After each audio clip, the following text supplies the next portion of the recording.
अस्सलामुअलैकुम। Lecture 115 start हो गया जी हमारा, और ये आखिरी लेक्चर है मेरा। बल्कि इनफैक्ट इसमें ही कुछ ज़्यादा चीज़ें नहीं हैं, तो मैं रिवीजन अभी से स्टार्ट कर दूंगा। मैंने थोड़ी देर पहले 10 मिनट ब्रेक करके ना सिर्फ ये काम किया है कि ये शेर ढूंढ रहा था। मतलब मैंने कहा कोई शेर मिल जाए, चलो अब घर चलें बशर। मैं अपनी बात बहुत आवारगी कर ली। वो सब मकतब के साथी थे, उन्हें आखिर बिछड़ना था।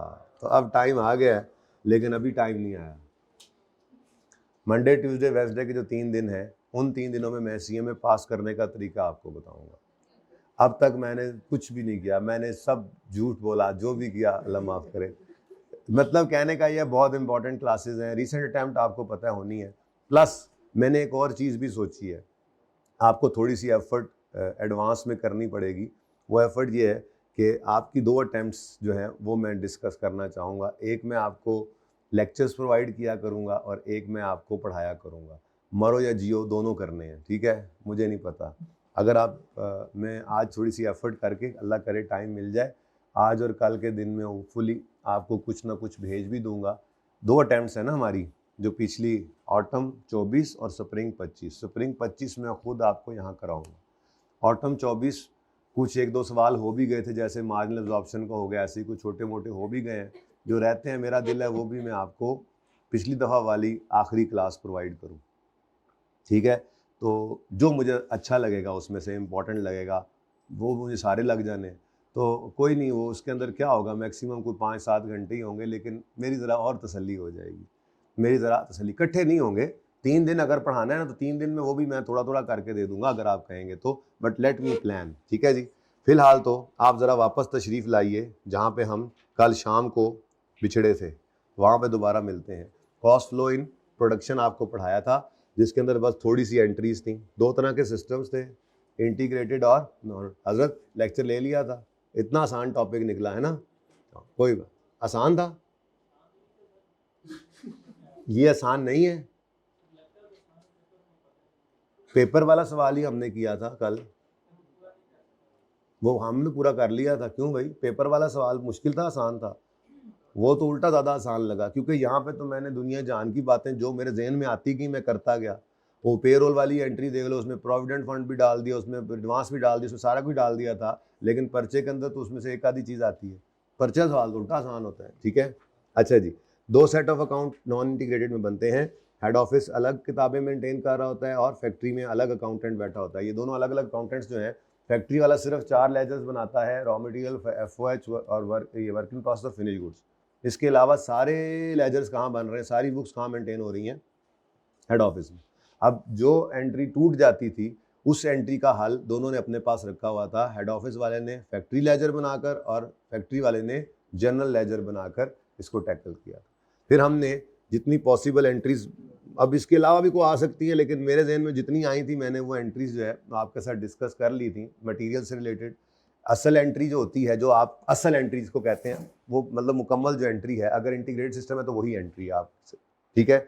लेकिन मुश्किल सवाल बन जाता है नॉन इंटीग्रेटेड वाला, जो वाहिद सवाल मैंने आपको करवा दिया था।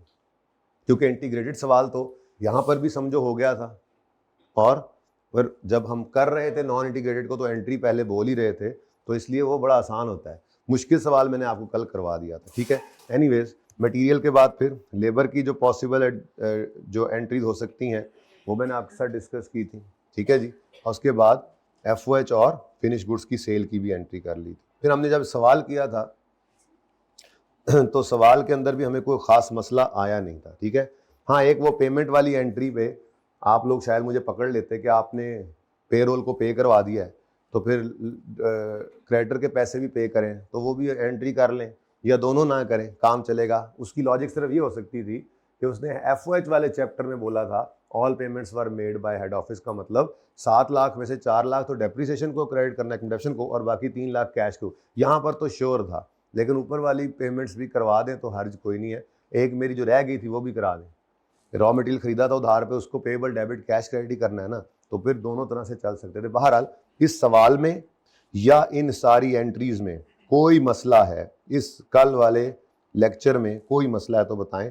छोटा सा तो हमारा लेक्चर था, सिर्फ 2.5 घंटे का, ठीक है?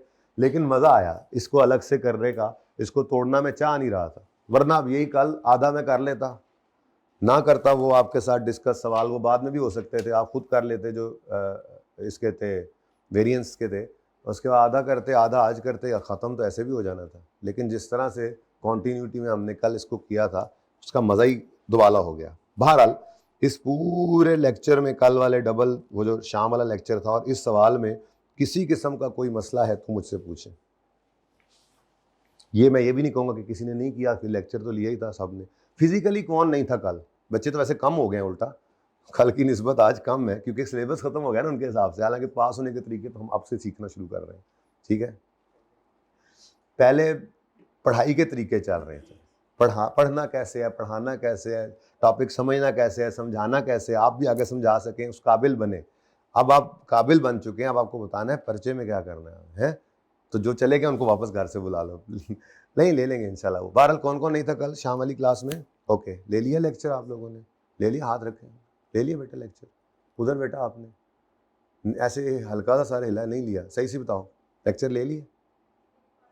एक पार्ट ले लिया, आधा सच बोला था आपने बेटा, आधा सच ना बोला करें। उस्ताद के साथ, माँ बाप के साथ, उस्ताद भी तो बाप की तरह ही है, रूहानी अब्बा ही है, झूठ नहीं बोलना, सच्ची बात करनी। जी भाई,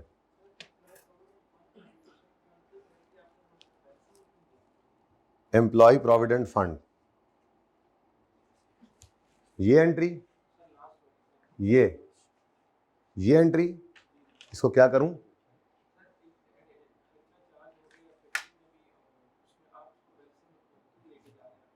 बैलेंसिंग नहीं लेके जा रहा। असल में मामला पता है क्या है? मामला ये है कि हमने 7 रुपये एम्प्लॉयज़ के काट लिए थे, उनको बाकी पे किए ना। ये 7 जो पेबल है पी फंड का, ये पेबल डेबिट करके कैश क्रेडिट होना है और ये हमने फंड में फेंक देने हैं पैसे। ये 7 रुपये इस एक्सपेंस में शामिल हो गए। लेकिन प्रोविडेंट फंड का असूल ये है, अगर आपने टैक्स पढ़ लिया है तो, या पढ़ रहे हैं तो, पास भी है तो आपको ये पता होना चाहिए वहाँ पे प्रोविडेंट फंड पढ़ाया जाता है। बाकी इसकी अकाउंटिंग है नहीं मेरे सिलेबस में ना, ठीक है। तो प्रोविडेंट फंड का असूल ये है कि जितना हम एम्प्लॉयज़ का पैसा डिडक्ट करते हैं उसके बराबर ही अमाउंट हम अपनी भी कंट्रीब्यूट करते हैं। ये 7 और 7 14 बनाकर इन्वेस्ट प्रोविडेंट फंड को दे दिया जाता है, वो फिर आगे इन्वेस्ट करता है। तो जब एम्प्लॉय रिटायर होता है तो उसको सिर्फ उसके अपने पैसे डिडक्टेड वाले नहीं मिलते, उतना ही बराबर शेयर हमारा भी मिलता है, प्लस जो प्रोविडेंट फंड ने कमाया होता है वो भी मिल रहा होता है उसको। बात समझ आई? तो ये असूल है। अब 7 रुपये एम्प्लॉय के जो कटने थे वो मैंने यहां पर लिख दिए, एक्सपेंस डेबिट पेएबल, इसमें 7 पड़ा है, 7 रुपये एक्सपेंस डेबिट, 7 रुपये पेएबल क्रेडिट। इसी तरह एक और 7 भी है, वो 7 रुपये एक्सपेंस डेबिट, 7 रुपये पेएबल क्रेडिट था। अब ये मैंने उलझाया नहीं था, मैं यहीं पर 107 कर देता और यहाँ पे 14 लिख देता तो भी हो सकता था काम, ठीक है। लेकिन मुझे अलग से जरा समझाना पसंद आया इसलिए, ठीक है। अब ये वाला 7 तो बट गया, ये इधर से इधर से इधर से, ठीक है। जो अगला 7 मैंने अलग एंट्री की, मुझे बाद में ख्याल आया यार हम भी तो कंट्रीब्यूट करते हैं, वो रह गई थी, तो वो भी मैंने एंट्री क्या की। अब असल में एंट्री 2 ही बनती हैं। पहली एंट्री ये भी पेरोल डेबिट और पी फंड पेएबल क्रेडिट, फिर ये पेरोल भी क्रेडिट करके जहां जहां जाना था वहां भेज दिया। तो अब इसमें जो फैक्ट्री के थे, चाहे डायरेक्ट हो चाहे इनडायरेक्ट हो, वो एफओएच में डाल दिए हमने, इसलिए इसको अलग रखा था, और बाकी को कहां फेंक दिया? सेलिंग एड में, ठीक है। ये असल में एंट्री हुई है, बस 2 टुकड़ों में की हुई, क्योंकि हम एम्प्लॉयज को बेसिक वेजेस के अलावा जो भी देते हैं, वो ओवर टाइम है, वो बोनस है, वो इवन उनका पी फंड है, ये हमारे लिए डायरेक्ट वेजेस नहीं है, ये एफओएच होता है।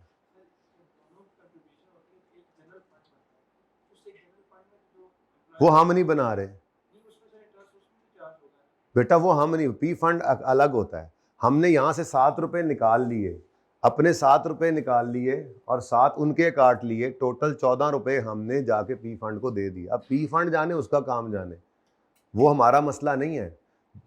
बिजनेस का एक्सपेंस क्या है? 14 रुपये। 7 रुपये एम्प्लॉय के एक्सपेंस डेबिट करके एम्प्लॉय को देने थे, उससे निकाल लिए, और 7 रुपये फिर हमने भी डाल दिए, तो हमारा तो टोटल 14, यानी पे रोल बेसिकली हमारा 114 रुपये, 107 रुपये, जिसमें हमने 7 रुपये अपना कंट्रीब्यूट किया, ये भी डायरेक्ट पी फंड में डाल दिया, और 7 रुपये इसके काट के भी पी फंड में डाल दिए। यहाँ पी फंड पेएबल है ना, तो ये पेएबल डेबिट करके पैसे निकालेंगे, प्रोविडेंट फंड को दे देंगे। अब वो जाने, उसका काम जाने, हमारी कहानी यहाँ से खत्म। आगे प्रोविडेंट फंड की अलग अकाउंटिंग चलती है, और अलग उसका अकाउंटेंट होगा, वो हमारा मसला नहीं है। हमने बस पैसे दे दिए, अपने भी और उनके भी, ठीक है। सही है, कड़िंग कड़िंग क्यों करी जा रहा है भाई तू? ठीक है, डन। और कोई सवाल? इसको स्लो कर दें, एक सवाल आया है, इसका जवाब है जी, इसको स्लो कर देते हैं इसको भी कर दें जी स्लो, 2 सवाल हो गए जी, इनको 26-26 पे कर दें, इनके विंग्स ऊपर कर दें, 3 सवाल हो गए। और को सवाल? तो अब ये नहीं, 10 रुपए का सवाल है उसका मेरे लिए जवाब है। हाँ जी, चलें आगे, आगे नहीं बल्कि पीछे चले। मुझे ये बताएं, उसके बाद 3 सवाल आपको दिए थे होमवर्क में, 2, 3, 4, किसी ने इनको अटेम्प्ट करने की जहमत की हो? तीनों कर लिए, तीसरे में मसला आया तो देख लिया तो हल हो गया। प्री पेमेंट थी अकाउंटिंग वाली, उसी में मसला है एडजस्टमेंट में। बेटा ये सवाल करने हैं आपने। दूसरे का चौथा पॉइंट बता देता हूँ मैं, सोल्यूशन ओपन कर लूँ, मकतब के साथियों को साइड पे कर दूँ, दोबारा इसको सामने रख लूँ और सोल्यूशन ओपन कर लूँ। दूसरा है ना, दूसरा, चलो ताकि डिस्कस करें और फिर मैं लिखूँ ना जरा क्विकली देख भी लें इसको। जनरल एंट्रीज करनी है to record above transactions. Modern is engage in production of customised spare parts. जब भी ये काम होता है ना तो प्रोसेस कॉस्टिंग नहीं लगती है, जॉब ऑर्डर कॉस्टिंग लगती है। यही फर्क बताया था ना, ठीक है। कस्टमाइज प्रोडक्ट बनाते हैं तो मतलब हर बंदा अपनी मर्जी, अब हमने अपनी मर्जी की मशीन बनवानी है, इसने अपनी मर्जी की बनवानी है, हजरत ने अपनी मर्जी की बनवानी है, हम जाके उनको बताते हैं, वो कहते हैं अच्छा जिस तरह का डिज़ाइन है वो डिज़ाइन बना कर देते हैं, उसके बाद फिर वो उस तरह की मशीन हमें बना कर दे देते, ठीक है। अब the following pertains to the jobs worked by, अब ये जितनी जॉब्स थी जो इन्होंने इस महीने में वर्क की हैं उनका डेटा दे दिया उसने, ठीक है। जॉब 101, जॉब 202, ठीक है। Size of job order 4000 units और 5000 यूनिट्स, ठीक है। ओपनिंग वर्क इन प्रोसेस भी आ गया, माशाल्लाह मुबारक हो, कोई बात नहीं, हल बताया था। सारी एंट्रीज करो जो सिखाई हैं और वर्क इन प्रोसेस का लेजर बनाओ, प्रोसेस का वर्क इन प्रोसेस, जॉब 101, 102 जो भी है उसका लेजर बनाओ, ठीक है। उसमें ओपनिंग आ जाएगा, रॉ मटेरियल कंज्यूम्ड आ गया, डायरेक्ट लेबर यूज्ड आ गई, 100 पर आ रहा है और यहाँ रुपीज़ इन थाउजेंड्स गिवन है, सब कुछ सीधा गिवन था इस सवाल में। अब overheads are applied to jobs at 25 per direct labour hour. अब लेबर आर नहीं थे, वो निकाल लेने थे। यहाँ पे डिवाइड किया 5000/100 तो कितने आ गए बोलो? नहीं 5 मिलियन था ना, चलो अच्छा ठीक है, 50,000 आर्स आ गए और यहाँ पर कितने आ गए? तो 80,000, ठीक है। तो 50,000 और 80,000 आर्स ये हमारे लेबर आर्स थे। अब इन्हीं की बेस पर आपने FOH एब्जॉर्ब करवाने थे, तो 25 × 50,000 करोगे तो जॉब 101, 25 × 80,000 करोगे तो, ये भी कल किया था। कल का सवाल बड़ा कम्प्रीहेंसिव था और दोनों सिस्टम्स को भी कवर कर रहा था, इसीलिए मैंने कल वो सवाल कराया, ठीक है। जॉब 101 कंप्लीट होगी ड्यूरिंग द मंथ और गुड्स जो है वेयर हाउस में भेज दी थी ताकि वो कस्टमर को डिलीवर कर दे। During the transfer of warehouse to warehouse 160 units were damage. Now this is abnormal loss, लेकिन कबाड़िया इनको ले लेगा, ख़राब तो हो गए हैं, तो ये क्या है, इंश्योरेंस ना आई, कबाड़िया वाले पैसे आ गए, कुछ कैश आ गया, बाकी PNL में जाएगा। कहाँ जाएगा? PNL में, प्रॉफिट और लॉस में। रिमेनिंग यूनिट्स जो है वो ट्रांसफ़र कर दिए कस्टमर को, यानी कि जितने भी यूनिट्स कंप्लीट हुए होंगे वो तो हम देखेंगे, ठीक है। 4000 यूनिट्स जॉब का साइज था 101, उसमें से 160 गए, बाकी ट्रांसफ़र कर देंगे, मतलब कस्टमर को भेज देंगे।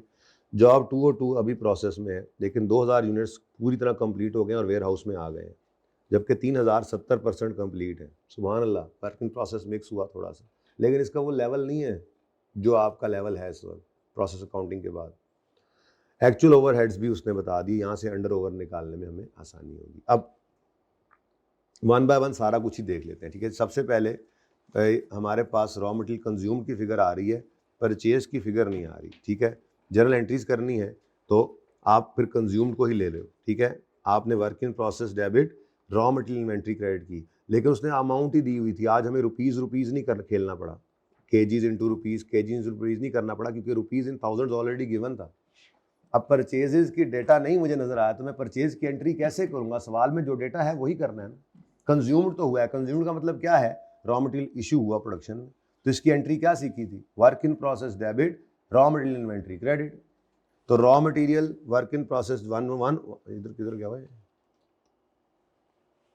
जी, 101 debit, job work in process 202 debit, और रॉ मटेरियल इन्वेंट्री इस टोटल अमाउंट से ही कर दी हमने क्रेडिट 41,000 से।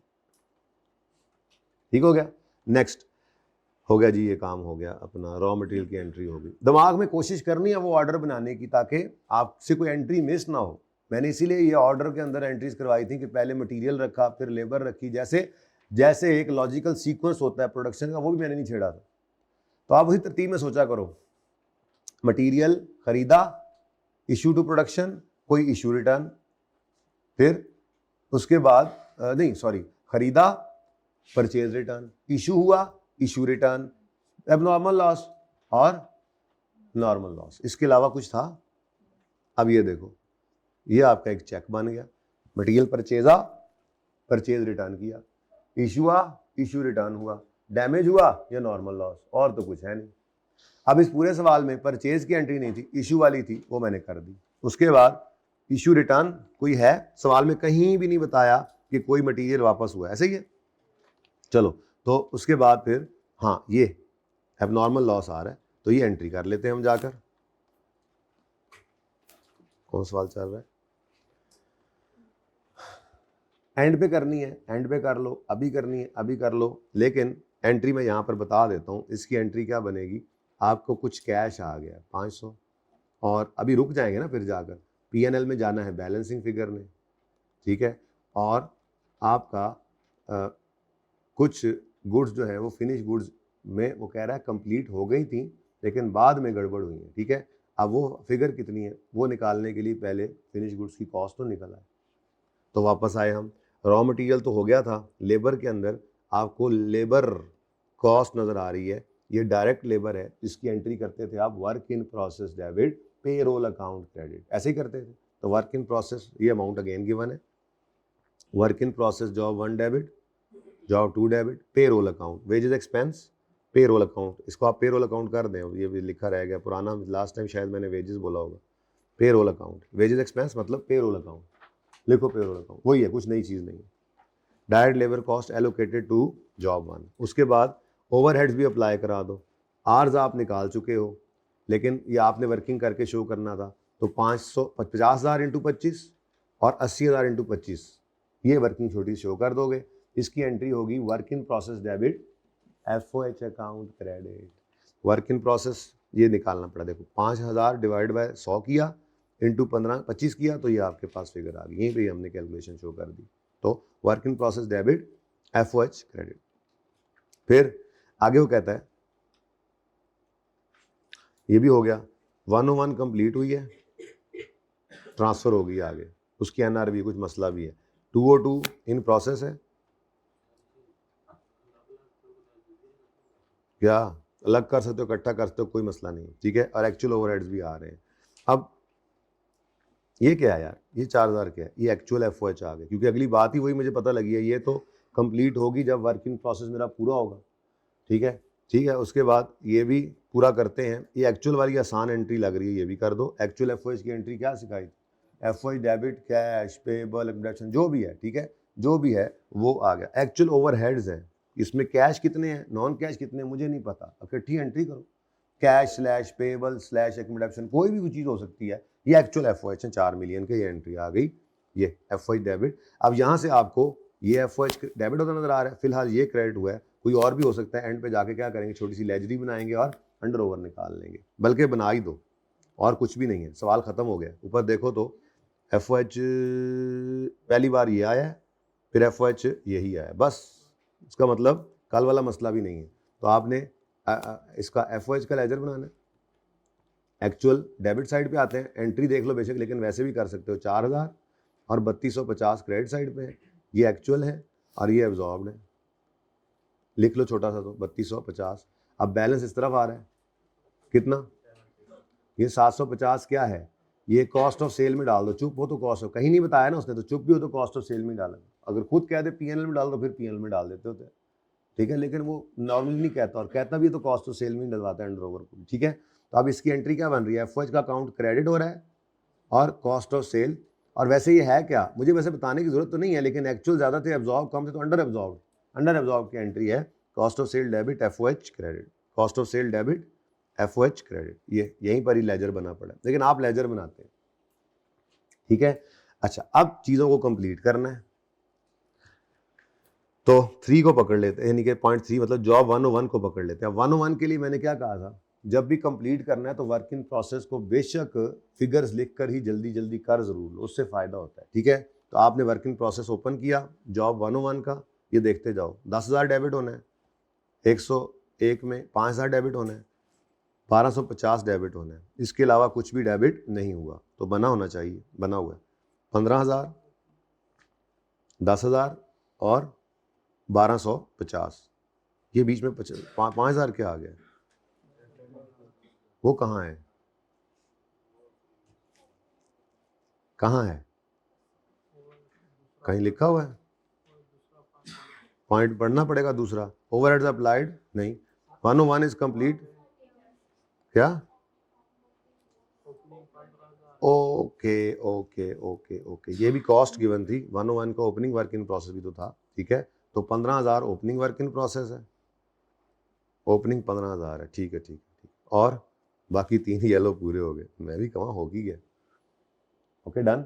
उसके बाद और कुछ भी नहीं था, क्लोजिंग वर्क इन प्रोसेस का नहीं है, तो ये आपकी एंट्री हो गई, ये आप एंट्री पास क्या कर रहे हो, वर्क इन प्रोसेस क्रेडिट और FOH का ये फिनिश गुड्स का अकाउंट डेबिट। तो फिनिश गुड इन्वेंट्री डेबिट करो पहले, डेबिट तोड़ लो, ठीक है, तोड़ लो, कोई बात नहीं, यहीं पर इसी स्टेप में भी एंट्री कर सकते हो, तोड़ के भी कर सकते हो, पहले फिनिश गुड इन्वेंट्री में पहुंचा दो, उसकी एंट्री कर दोगे, फिनिश गुड इन्वेंट्री डेबिट और वर्क इन प्रोसेस 101 क्रेडिट 31,250। अब इसमें से आपका क्या हो गया जी, इसमें से आपका कुछ डैमेज भी हो गया। अब अगर डैमेज कराना है तो पर यूनिट कॉस्ट भी चाहिए मुझे, तो 31,250 कितने यूनिट्स की कॉस्ट है, आई थिंक 4,000 थे, 4,000 थे, पर यूनिट कॉस्ट निकाल लो, और जितने जो लॉस हुए उनको यहाँ पर लिख लो। अब सोल्यूशन में क्या हुआ हुआ, इकट्ठा हुआ हुआ, परेशान कर रहा है जी, कोई गल नहीं, हम इसको अलग करके भी देख लेते हैं, ऐसे 2 एंट्रीज करो, 2 एंट्रीज कर लो आप अपनी, 2, परेशान नहीं होना, जो जैसे सीखा वैसे करो तरतीब से, कोई मसला नहीं, ठीक है। अब ये रॉ मटेरियल तो नहीं लॉस हुआ ना बेटा, ये फिनिश गुड्स लॉस हुई है, तो फिनिश गुड्स में पहुंचा दो, पहले अलग एंट्री करो, पहली entry finish good inventory debit और वर्क इन प्रोसेस 101 क्रेडिट, कितने से जी, 31,250। अब इससे पता ये लग गया कि टोटल 31,250 कॉस्ट आई है हमारी, तो अगर 31,250 टोटल कॉस्ट आई है और यूनिट्स कितने थे इस जॉब के, 4,000, तो ये 4,000 यूनिट्स को प्रोड्यूस करने की कॉस्ट आई है। अगर मैं पर यूनिट कॉस्ट यहाँ पर निकाल लूँ तो 31,250 बटा 4 करोगे ना, क्योंकि 1000 में है, आंसर इज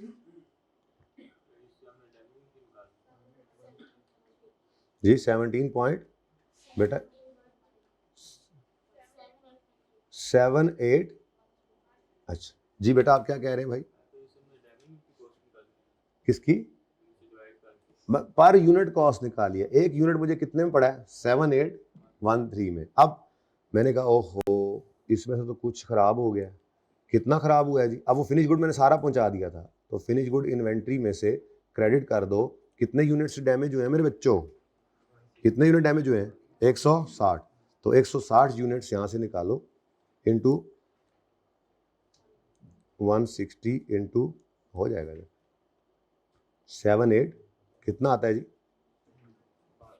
जी 1250 1000 में, ठीक है। ये इसमें से ना कुछ कैश भी आ गया, कितना आया था 500, तो बाकी फिर क्या हो गया PNL।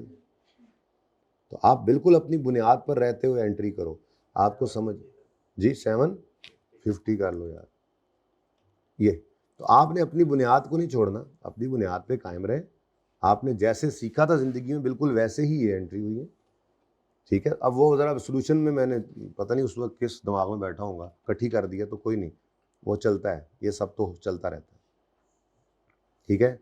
आप उसको छोड़ें, मुझे छोड़ें, आप ये देखें अपना डेबिट क्रेडिट देखें। तो अब इस एंट्री को अगर आप कंबाइन कर दें तो क्या हुआ है, असल में ये फिनिश गुड इन्वेंट्री को, ये जो 1250 था बेसिकली यहाँ पे हुआ क्या है, 31,250 डिवाइड किया इसको, ठीक है, लेकिन उसको फिर ये पर यूनिट कॉस्ट आ गई, जितने यूनिट्स आपके सही हैं वही वाले फिनिश गुड्स में रखे, ठीक है, बाकी आपने वर्क इन इसमें P&L में फेंक दिए, ठीक है, और कुछ कैश आपने यहाँ पर ले लिया, और यहाँ पर क्रेडिट तो फिर भी सारा ही हो रहा है, मैंने भी तो वही काम किया, ठीक है। आपकी वर्क इन प्रोसेस का ये सही आ रहा है एंट्री में, देखो, ठीक है। नेक्स्ट आपका 500 भी यही आ रहा है, ये भी यही आ रहा है, बस फर्क सिर्फ ये है 31,250 माइनस 1250, 3,000 नेट करके वहां शो कर दिया गया, 30,000, ओके, समझ आ गई। तो ये आपने बिल्कुल इससे परेशान नहीं होना, ये क्या हुआ है, आप पहले करके देखो, ओह हमने भी तो ये किया है, अच्छा है, ऐसे ही करना है, ठीक है, ओके, गॉट इट, सही है।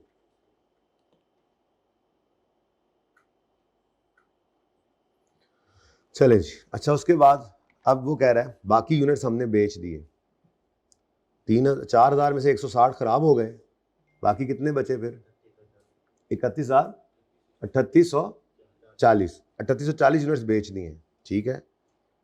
अब बेच दिए हैं, कितने के बेचे हैं, कहीं लिखा हुआ है, कहीं लिखा हुआ है, बहुत अच्छी बात है, फिर डेटर डेबिट सेल क्रेडिट की एंट्री नहीं हो सकती, पर दूसरी तो हो सकती, cost of sale debit inventory. अब मैंने पर यूनिट कॉस्ट तो निकाल ली है, तो मैं यहाँ पर वही पर यूनिट कॉस्ट ले लूँ 7813, बल्कि यूं कह लेना चाहिए, बचा कितना पड़ा है, 30,000, चलो आप 30,000 को छोड़ो, मिटी पाओ, आप फिर एंट्री करो, ये एंट्री करो, cost of sale debit inventory credit करना है ना, कितने से करें, हमने कहा जी वो चीज़ें पता है कितनी बिकी हैं, 3840 यूनिट्स बिके हैं, और हर यूनिट की हमने कॉस्ट निकाल ली है, कितना आपने बोला था,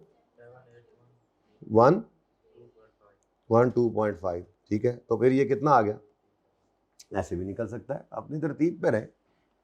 उसके बाद नेक्स्ट कहता है जॉब 202 इन प्रोसेस है, लेकिन 2000 यूनिट्स कंप्लीट होकर निकल गए हैं। अब इसका ओपनिंग प्रोसेस कोई नहीं था, ठीक है, ओपनिंग प्रोसेस कोई नहीं था, लेकिन क्लोजिंग में प्रोसेस आ गया, तो ओपनिंग कोई प्रोसेस नहीं था। डायरेक्ट मटेरियल, ओह सॉरी, देख कर तो आए, direct material 31,000, direct labour 8,000, FOH 2,000, 31, 8 और 2।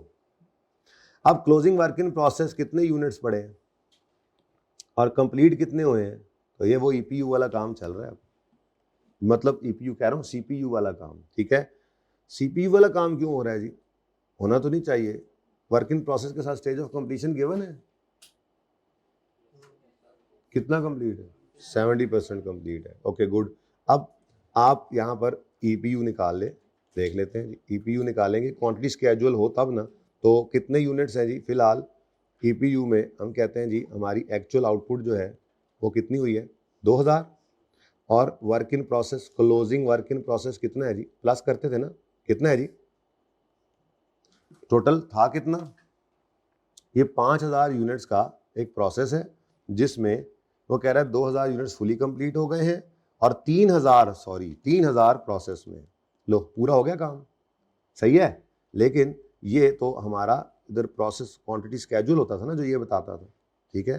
तो अब खैर हम जब EPU निकालना है तो हमने इन यूनिट्स को स्टेज ऑफ कंप्लीशन, और ये 100% होते थे, और ये स्टेज ऑफ कंप्लीशन के हिसाब से आता था कितना, 70%। ऐसी तरतीब पूरा ही वैसे करता है, ऐसी है आपस की गल, 2 कॉलम्स बनेंगे, मटीरियल और कन्वर्जन, वो जो निकला हुआ है डायरेक्ट, वो ऐसे ही निकला हुआ है, मैं ये बताना चाह रहा हूँ सिर्फ आप, ठीक है। तो EPU, अब मटेरियल स्टार्ट में ही लगता है नॉर्मली, तो कितने यूनिट्स हैं जी जो कंप्लीट हो गए, 2000, कितने प्रोसेस में है, 3000, मटेरियल के हिसाब से तो 3000 ही हैं, ऐसा ही है, मटेरियल के हिसाब से कितने हैं, 3000, लेकिन कन्वर्जन के हिसाब से, अब यहाँ पर कहीं पर ये भी नहीं लिखा हुआ ना, एक मिनट, यहीं पे दिखा दो, डायरेक्ट मटेरियल कंज्यूम हो रहा है, अच्छा कितना, कहीं पे वो कह रहा है units are 70% complete as to conversion, उसने एक लाइन लिखी होती, उसने लिखा 70% कंप्लीट, या तो वो ये कहता कि all material added at start, क्या ऐसी को बात लिखी हुई है, टणोक, ये तो रॉन्ग हो गया, टणोक आवाज आई, बजर बज गया। दूसरा, अच्छा क्या वो यूं लिख रहा है कि 70% कंप्लीट है एज टू कन्वर्जन, याद होगा एक सवाल ऐसा भी किया था, वाहिद वो सवाल था जिसमें उसने मटीरियल वाली बात नहीं की थी, लेकिन हमने मटेरियल 100 लिया था क्योंकि उसने कहा था कन्वर्जन के हिसाब से 70% कंप्लीट है। ये भी क्रोंक, ठीक है। इसका मतलब ऐसी तो कोई बात नहीं लिखी हुई, सिर्फ 70% कंप्लीट है। तो ये वही केस है जो पहले दिन मैंने स्टेज ऑफ कंप्लीशन बताया था। इसका मतलब ये है मटेरियल भी 70% है, कन्वर्जन कॉस्ट भी, कहो तो दिखाऊं जाके या याद आ गया? ये याद आ गया है ना। ये प्रोसेस कॉस्टिंग बड़ा याद है आप लोगों को। अभी स्टैंडर्ड कॉस्टिंग में बताता हूँ लेबर का एक जो मसला रहता है। अच्छा, अब अगर ये ऐसे ही है तो इसका मतलब 70% मटेरियल के हिसाब से, 70% कन्वर्जन के हिसाब से। मजबूरी है ना भाई, क्या करें? या तो वो कहता 70% कंप्लीट है लेकिन मटेरियल इज एडेड स्टार्ट, तो मैं कहता ये 100, या वो यूं कहता 70% कंप्लीट है एज टू कन्वर्जन। ये भी ना बोला, ये सबसे बारीक नुकता होता था कि वो ये कहता 70% एज टू कन्वर्जन। सबसे मुश्किल भाई कह रहे हैं 8वां सवाल था जिसमें एज टू कन्वर्जन सिर्फ लिखा हुआ था। तो सर ने कहा था ठीक है, फिर कह रहा है ना कन्वर्जन के साथ 70 है तो मटेरियल फिर नॉर्मल क्या होता है? स्टार्ट। ये भी ना लिखा हो तो फिर वापस उस बुनियाद पे जाएं, देख ही लेते हैं, कोई बात नहीं, याद तो आपको आ गया। प्रोसेस कॉस्टिंग में जब मैंने पहला दिन आपको ईपीयू सिखाया था, मुझे ये भी याद है कि इन्होंने भी सवाल पूछा था कि 70% सिर्फ लिखा हो तो कब मटेरियल कब 70% होगा, तो यही सवाल का रेफरेंस फिर दोबारा दिया था आपको के ये कहाँ गया? ये रहा। या तो ये कह दे 80% कंप्लीट और साथ लिख दे मटेरियल इज एडेड, पहले दिन लिखा था, फिर क्या है मटेरियल 100 कन्वर्जन 80, या वो कह दे खुद इस तरह से सिर्फ लिखे 70% कंप्लीट, सिर्फ लिखे 70% कंप्लीट, तो फिर क्या है मटेरियल भी 70 कन्वर्जन। अब एक एक्सेप्शनल केस आया था 8वां सवाल जिसमें मैंने कहा था देखो उसने जरा बारीक तरीके से क्या बोला है, कन्वर्जन ही सिर्फ 70% कंप्लीट एज टू कन्वर्जन, तो फिर मटेरियल के हिसाब से क्या होगा 100, सिर्फ वहां लिया था। आए वाले सवाल में तो वो भी नहीं लिखा हुआ 70% कंप्लीट एज टू कन्वर्जन, तो मतलब फिर यही केस था, ठीक है। तो ये बीच में ईपीयू घुस आया, यार हद हो गई, क्या इसमें भी क्लोजिंग वर्किंग? भाई इसमें क्लोजिंग वर्किंग प्रोसेस हो सकता है क्योंकि प्रोसेस पूरा नहीं हुआ, जॉब पूरी नहीं हुई, पीरियड एंड हो गया, तो क्या क्लोजिंग वर्किंग प्रोसेस नहीं आएगा? और जॉब ऑर्डर कॉस्टिंग है, प्रोसेस कॉस्टिंग नहीं है। प्रोसेस कॉस्टिंग में तो हर वक्त कॉन्टिन्यूस एक जैसी प्रोसेस बन रही है, लेकिन जो एक ऑर्डर आप बना रहे हैं स्पेशल ऑर्डर, वो भी तो हो सकता है पूरा 1 साल में ना हो, 1.5 साल में पूरा हो, या आपने शुरू किया था बीच में ईयर एंड आ जाए, तो क्लोजिंग वर्किंग प्रोसेस हो सकता है, और होगा तो उसके रूल्स वही हैं जो पढ़े थे हमने, ठीक है। वहां जरा डायरेक्ट लिखा हुआ था, तो इसलिए मैं परेशान हो गया, मैंने कहा बच्चे ये ना कहें। अब बताओ जी 3000 यूनिट्स है तो 70% के हिसाब से कितने बन गए? 2100 और 2100, ठीक है। अब इसका मतलब हर लिहाज से, मटेरियल के लिहाज से भी और कन्वर्जन के लिहाज से भी कितने हैं जी? 41 सॉरी बढ़ गए 4100, ठीक है। अब आप मटेरियल कॉस्ट अलग निकाल के पर यूनिट कॉस्ट निकालो, कन्वर्जन अलग निकाल के पर यूनिट कॉस्ट निकालो, आपकी मर्जी है, आपकी मर्जी है। आप 31,000 को डिवाइड करो इससे, आप 10,000 को डिवाइड करो इन यूनिट से, लेकिन अल्टीमेटली फिर भी क्या होना है? फिर भी क्या होना है? आपने जब ये कॉस्ट लेनी है तो ये तो 100% है दोनों लिहाज से, ये भी 100% है, लेकिन क्लोजिंग वर्किंग प्रोसेस की कोई एंट्री नहीं करते हम, इसलिए उसकी एंट्री तो मुझे सिर्फ किसकी करनी थी? इन 2000 यूनिट्स की, जिसकी मुझे क्या चाहिए थी? Cost per unit. वो कॉस्ट पर यूनिट निकालने के लिए पिछले सवाल वाली सहूलत मुयस्सर नहीं थी, सारे कंप्लीट नहीं हुए थे कि मैं कहता 31,250 4000 की कॉस्ट है। तो अब जितनी कॉस्ट लग चुकी है 41,000, उसको डिवाइड करो 4100 यूनिट्स के साथ, तो पर यूनिट कॉस्ट आ गई आपकी, ठीक है। देखो किससे? एक 5000 तो नहीं है ना, वर्क इन प्रोसेस का मतलब क्या है? 5000 यूनिट्स क्या कंप्लीट हो गए? नहीं, अगले महीने जब वो उनको पूरा करोगे तो उन पे कॉस्ट नहीं लगेगी। तो ईपीयू का कॉन्सेप्ट यही तो था बेटा, ये इक्विवेलेंट प्रोडक्शन यूनिट आ गई ना, जब क्लोजिंग वर्क इन प्रोसेस आए तो ईपीयू निकालना पड़ता है। और ठीक है, चलो कर लो, तोड़ के करो। मटीरियल की कॉस्ट कितनी है जी? तुसी भी ना कसमें 31,000 रुपीज 31,000 डिवाइड बाय 4.1 क्यों क्या पता है ना। और कन्वर्जन जो इकट्ठी कर दो, बाकी लेबर और ओवरहेड 8 और 2 10, यानी कि सीधा ना करान देना सवाल कोई, फिर कहते हैं फिर रिवीजन शुरू नहीं कर रहा। 4.1 आंसर इज, जल्दी बताओ, 7561। अब ये अलग अलग निकाल लिया, आ गया सुकून। टोटल बताओ ये कितना है? 39, ठीक है। तो टोटल क्या बन गया रुपीज? 0 कैसे हो सकता है बेटा? 39 टोटल करो, बराबर फिगर आनी चाहिए ना, क्योंकि ऊपर बराबर आनी थी, यहाँ बराबर आने लगी थी। बोलो ₹10,000, एक यूनिट 10,000 का बना है।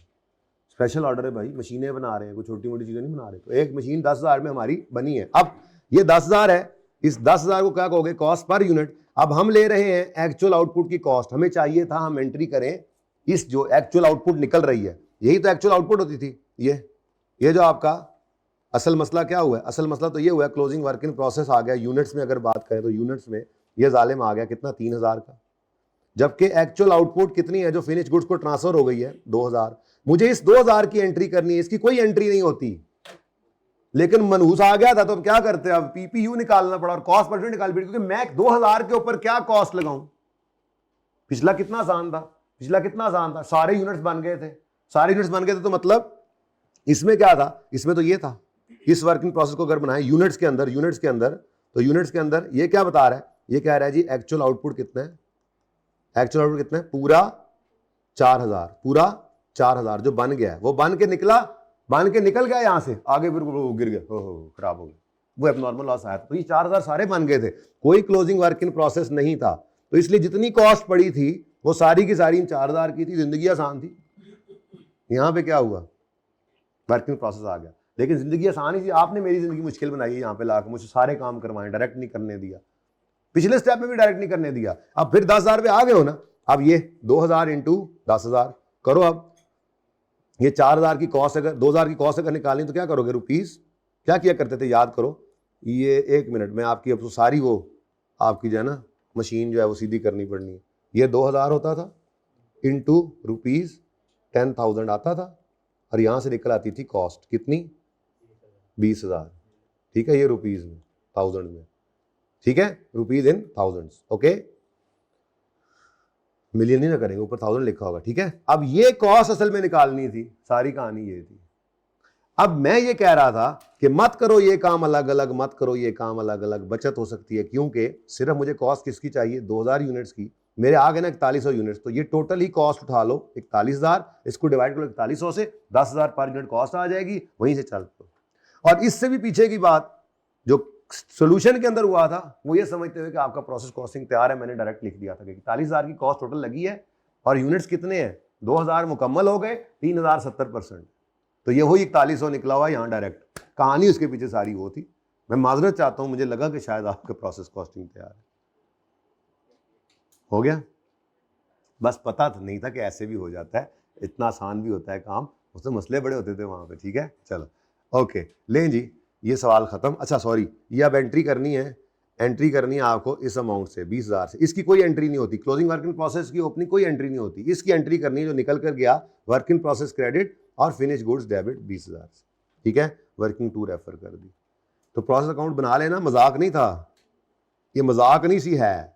लो भाई, अब आप ये पिक्चर ले लो, मेरे ख्याल से तो अगर ज़रूरत है तो आप पार्ट 2 शुरू कर लो।